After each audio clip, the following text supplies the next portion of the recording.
Crow pose is typically the first arm balance most yogis learn. As a yoga teacher, I teach it in about 99% of my classes.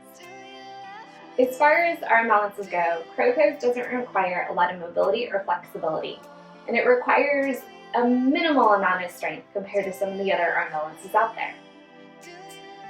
There are a variety of ways to approaching crow pose, especially when you're first starting out. I find this is the simplest way to teach it and to get most people over the fear of falling on their face. I like to start my students in Malasana. Hands go shoulder distance apart, spread the fingers wide. Lift the hips up so the face is over the hands or maybe in front of it a little.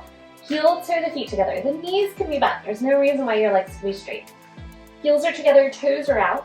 Lift the heels up, keeping the hips lifted. A lot of times people start to drop their hips here. Maybe it's because it feels a little uncomfortable. That's okay.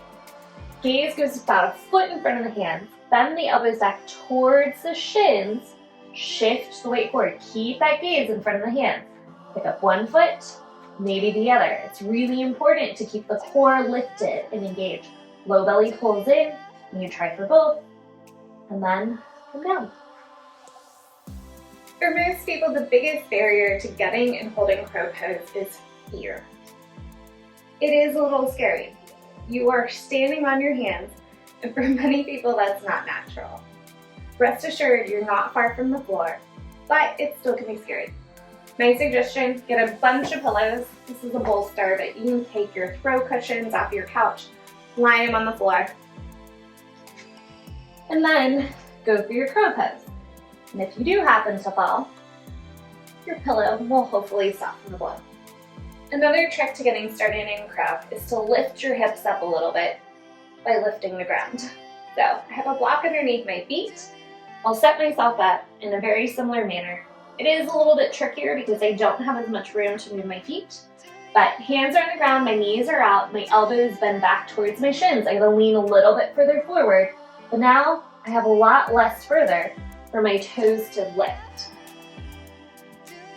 As you start to feel stronger and stronger in your crow pose, you can start to work your way towards crane, which really just means you can start by lifting your knees higher up into your armpits. Arms can be straighter, or once you get up, you can start to straighten your arms and lift your heels towards your bottom. Crow pose is typically referenced as Bakasana. Bakasana is technically translated to crane pose. So crow pose in Sanskrit is technically Kakasana. The difference between crow and crane is crow, elbows are bent, crane, elbows are straight. It's neither here nor there. You can call it whichever one you would like. Most yoga teachers in most classes will typically use them either interchangeably or use one or the other and mean one or both. If you enjoyed this video, don't forget to hit like and subscribe for more content similar to this.